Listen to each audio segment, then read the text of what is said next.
Benjamin Franklin, one of the founding fathers of the United States of America, and the author of Poor Richard's Almanac, which sold more copies than any other book for over 20 years. A scientist, an inventor, and a hoaxer and self-promoter. A believer and a heretic. The first civilized American and the most dangerous man in America. His mother died when he was 2, and his father married again. He was even branded a heretic for his beliefs and was disfellowshipped from his church. In 1737, he published his first almanac, which quickly became very popular. Don't put off till tomorrow what you can do today. If you would have a ready tongue, keep a ready ear. Goddamn fences make good neighbors. Love your enemies and they will become your friends. They praised his genius and his industry, and lamented that they were losing such a worthy member. During the French and Indian War, he took up arms against the French, having raised a regiment of riflemen, the 2nd Pennsylvania Battalion, which he drilled and armed, paying for it out of his own pocket. After one battle, he was invited to dine with General Forbes, the British commander. At the dinner, Forbes said to Franklin, "Sir, you and your countrymen are a set of damned rebels, and I'll teach you your place."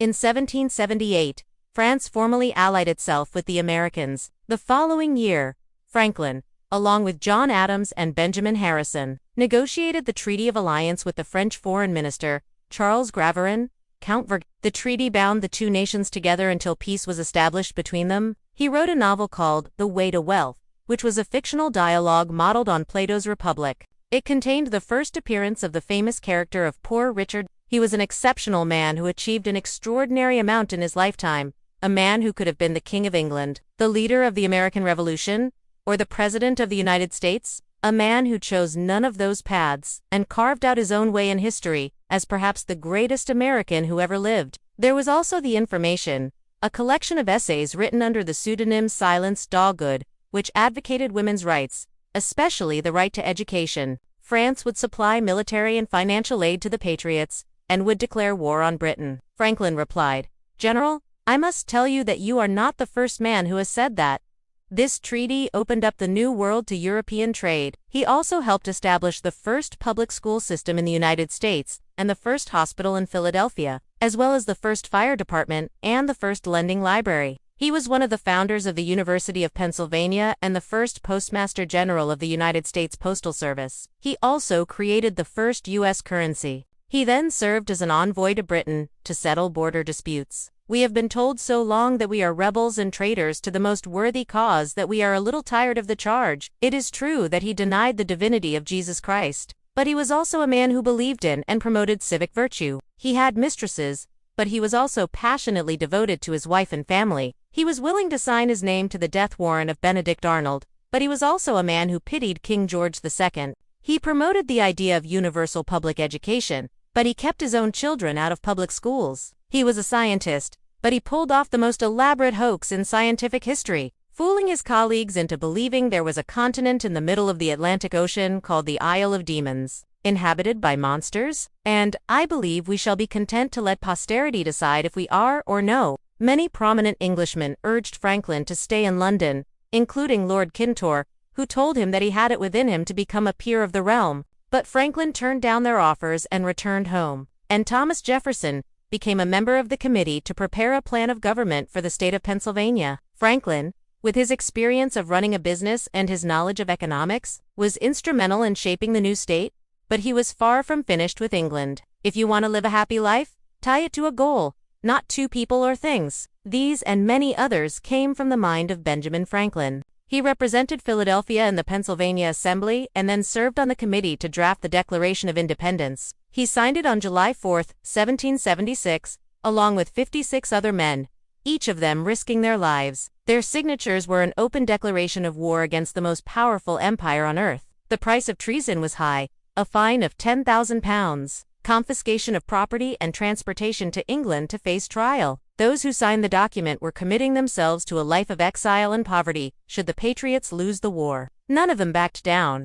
It was called Poor Richard's Almanac after his alter ego, Richard Saunders, the same pen name he used for his columns in the Pennsylvania Gazette. In 1751, he started the first fire company in Philadelphia, and to do that, he knew he needed to be in London. He left his friend John Bartram in charge of his business affairs, While he went to England to lobby the British government against certain unfair laws being imposed on the colonies, upon his arrival, he discovered that he did not know London, and so he wrote a letter to a friend asking for recommendations for a place to stay. That friend was David Hume, the Scottish Enlightenment philosopher, historian, and economist. Hume recommended a room at the house of a widow, Mrs. Bridges, and offered to help Franklin find his feet in London. What happened next was a masterclass in social climbing. Franklin charmed the wits out of the great man and soon became a regular at his Friday night supper club, rubbing shoulders with the likes of Voltaire and Edmund Custis. He was now part of the intellectual elite of London. He also took an interest in science,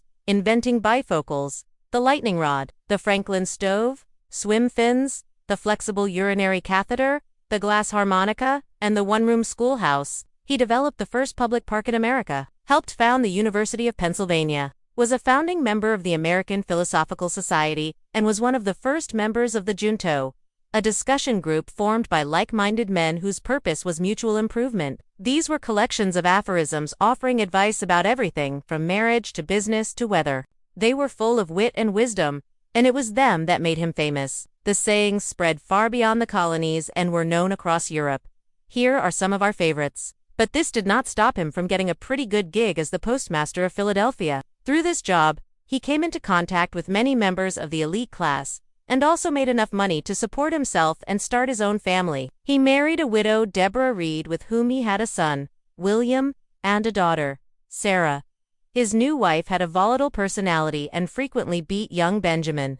At the age of 12, she sent him out to work in his brother's print shop. This is where his love of printing began and where he taught himself the trade. When he was 17, he and his brother James started their own printing press. They named it the Pennsylvania Gazette. Franklin was interested in politics and was an avid supporter of the patriot cause. So much so that his brother James, who was a Tory, disowned him. But what was he? Which side of him was the real him? The key, it seems, is that he was all these things. He was deliberately so. He shapeshift, depending on who he was with and what he needed. And this flexibility allowed him to achieve extraordinary things. Welcome to my channel. Today we're looking at Benjamin Franklin, perhaps the greatest American who ever lived. Benjamin Franklin was many things. He was an indispensable public servant and a cunning chameleon, a hard-headed entrepreneur and an opportunistic privateer, a devoted family man and a notorious womanizer. He was born in Boston on January 6, 1706. He was the 10th and youngest child of a candle and soap maker. Franklin was not a religious man. He believed in God but denied the divinity of Jesus Christ. But his life was not settled. As a young man, he traveled around the colonies, promoting his business and stirring up revolutionary thought against the British Empire. Early to bed, early to rise, makes a man or woman healthy, wealthy, and wise. In 1748, he founded the first lending library in America. But this was not enough for Franklin. He wanted to be the most powerful man in the colonies. When the time came for him to return to America, he was feted with a dinner given by the Royal Society. He was not yet done with England.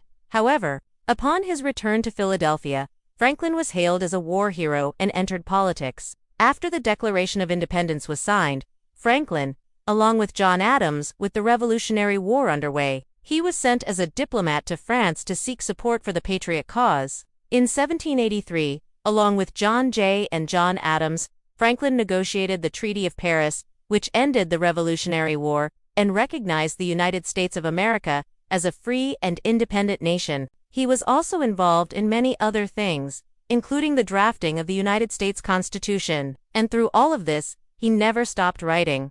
So who was he? The answer is all of the above, and none of them. He was a complex man who defied Franklin was a man who adapted to his circumstances and used every tool at his disposal to achieve his ends. That's all for this episode. Thanks for watching.